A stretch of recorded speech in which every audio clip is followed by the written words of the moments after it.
Hi, my name is Shukriya, means thankful and grateful, and I want to welcome you to my YouTube channel. My business is Ezekiel 47:12. That's where the Creator says that we should use His plants for medicine. Let me read that to you really quickly. It's not a long chapter and verse. It says, "And by the river upon the bank thereof, on this side and on that side shall all the trees grow for meat, whose leaves shall not fade, neither shall the fruit thereof be consumed. It shall bring forth new fruit according to the months, because waters issue forth out of the river's sanctuary. And the fruit thereof shall be for meat, and the leaf thereof shall be for medicine." If you like the video, give me a thumbs up, subscribe, and hit the notification bell. I would appreciate it. Did you know that we had 13 systems that govern who we are as humans? We're human beings, and we have 13 systems. In the background, you will see a snapshot of these systems. We've got the immune, the lymphatic, the intergovernmental system. We got a skeletal system. We have nervous systems, respiratory, urinary, endocrine. All of these systems govern who we are. They help us get up in the morning. They help us go to sleep. They help us walk, talk, and think. And if they get dirty as a result of us putting in the body some of the wrong foods that don't agree with our blood type, is because some blood types, like type O, can eat anything, and you really need to sustain your blood type. But the idea here is to pace yourself, know what's good for your blood type, and then get this manual, get this Southern Vegetarian a cookbook that's designed to assist you with the transition and to also help you with your taste buds. You see, we have taste buds that come from the country. Let's just face it. One of my mottos is country eating without the fat. So when we talk about foods that are in the Southern Vegetarian cookbook, the Soulful Southern Vegetarian Cookbook that came out in 1999, that was the first publication, we're talking about meals that we can relate to. And we are not Europeans, we are not Asians, we are not Hispanic. We are really not even Africans, to be honest with you. I think we are a totally new breed because we are Africans/Americans. And so we have a totally different set of taste buds that require, let me tell you for an example. I grew up in Memphis, Tennessee, and every Sunday we had a dish that was steak and gravy. We had that every Sunday. And I got so used to that until I couldn't see straight. I was like, I gotta have this. So when I started to transition, I was looking for something that resembled steak and gravy. So I came up with this. Now this one is my signature dish. This one is a soulful Southern vegetarian approach to eating steak and gravy. It's truly country eating without the fat. You're gonna have in there some mushrooms and some tofu. I know people have tofu phobia, but we'll talk about that in some other programs. And you're going to have a non-genetically modified, did you get that? Non-genetically modified soy textured protein in a thick brown gravy over some rice, some cornbread, mixed greens. Man, you're talking about eating. So that's the journey that we want to embark upon, a journey where we are eating foods that we can identify with, and it doesn't exclude any other ethnic groups because they love good food too, but it specifically is a journey that speaks to African American taste buds, because when you look at the statistics throughout the 51 states in America, you can see where we have the most debilitating diseases, starting with high blood pressure and diabetes. We're suffering a lot with lupus. There are a lot of different diseases that are blood disorders, and all we have to do is follow Ezekiel 47:12, where it says to eat and use the plants for medicines. One of the plants that we're going to look at today is kale. Look at this, how beautiful and green it is pretty much year round. It does grow in a tropical climate where it's nice and warm. And when you purchase it, when you purchase the kale, it's going to be a little gritty, which is an indicator that it has grown, it's been grown in the proper soil. And of course, you always want to reach for the organic because that means that it doesn't have any pesticides in it. Kale has an abundance of protein, and little did I know that until I started using it a lot and I started tasting it and seeing how delicious it was. I did a little research on it, and I found out that it has an abundance of protein, calcium, iron, potassium, and B1, B2, and B3. Now those 3 vitamins together in one plant group will actually cause your thyroid to be reset so that you begin to gradually lose weight.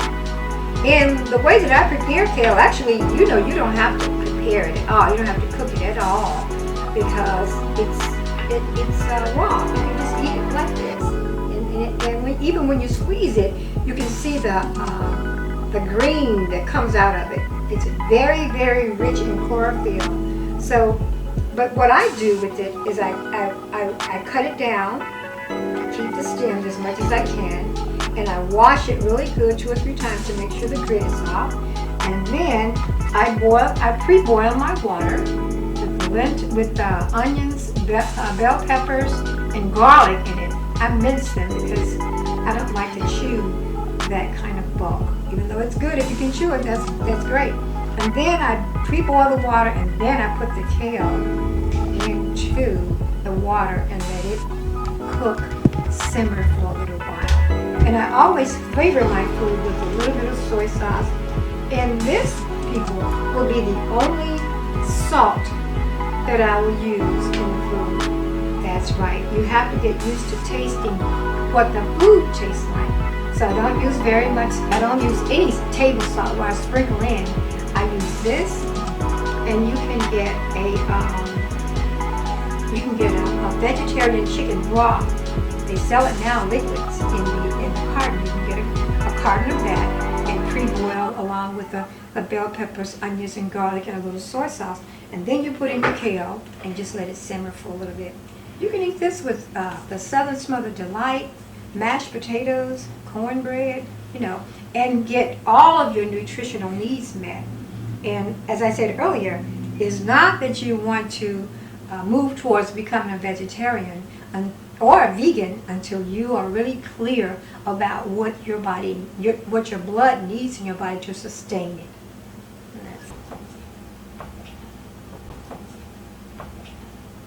Kale is a leafy, green, dark green vegetable, which is truly an indicator that it has a lot of iron and calcium locked in it. Okay, so when you look at food combinations, and on the coast, I grew up where I did most of my training. They had classes on microbiotic eating. Long word simply means how you combine the foods to complement your blood type. So if you combine kale, say for an example, with some mashed potatoes, and I'm talking country here because we just love mashed potatoes, at least I do, then you're looking at quelling or quietening down the starch content of the mashed potato just because kale has an abundance of potassium in them. So when you look at combining it with, for an example, some legumes, say beans or lentils, which is one of the legumes that has a lot of iron and protein content, then you get the maximum. You get a lot of action as it relates to those 2 ingredients or those 2 plants going into your body at the same time to help to coagulate your blood so that it doesn't overpower and not run through your arteries in a way where it clogs them up. So we want to look very carefully at how to combine the foods that we eat, and we'll do more of that in subsequent programs. Again, this is a cookbook. It's Shukriya's Soulful Southern Vegetarian Cookbook. And as I stated earlier, it has over 100 recipes in it, and all the recipes speak to the taste buds of the African American, which means that you can pretty much cook or prepare anything in here. You see how I changed cook to prepare, because you don't have to cook the food. You can eat it raw. But again, people in the South, or I want to say African American people, tend to want a little heat on their food. Of course, you know if you overcook it, you're going to cook all of the nutrients out. And that brings us back to the kale, and that's why it's so important. If you're going to boil it for about 15-20 minutes, it's okay. And while it's tender, you can take that broth and you can drink it by the cupfuls. Just take your time and sip it. It is so good for you, and it assimilates readily throughout your system. You have your olive oil in there. You've got your minced onion, garlic, and bells in there, and you've got kale. And then don't forget your soy sauce and your vegetarian chicken broth mix. And did you hear me say put a pinch of this and a cup of that and a half a teaspoon? No, because most people in the South don't cook like that. We cook to the taste. So what I'm suggesting that you do, pre-boil, take your little teaspoon, taste it to see if it tastes good to you. Remember, you're not using any salt. You really want to get to know what the kale tastes like. And if it tastes good to you, if it tastes a little weak, a little flat, I would suggest you add a little more. Add a little more chicken broth mix, add a little more soy sauce, and a little more of your condiments. Sprinkle that over it. As a matter of fact, when I finish cooking these, I'm going to put in this batch on top of what's already started to cook. And then I'm going to put in my minced. Look how beautiful that is. Onion, garlic, and bell peppers. Well, sprinkle that on top of it too, and just let it simmer a little bit more. And all the flavor will absorb into the what we call pot liquor, or the liquor, and into the leaves of the kale. All right.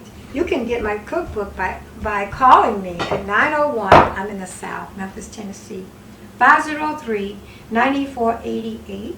Just call me. I'll take down your shipping information and get it right to you. The cost is $24.95. Thank you.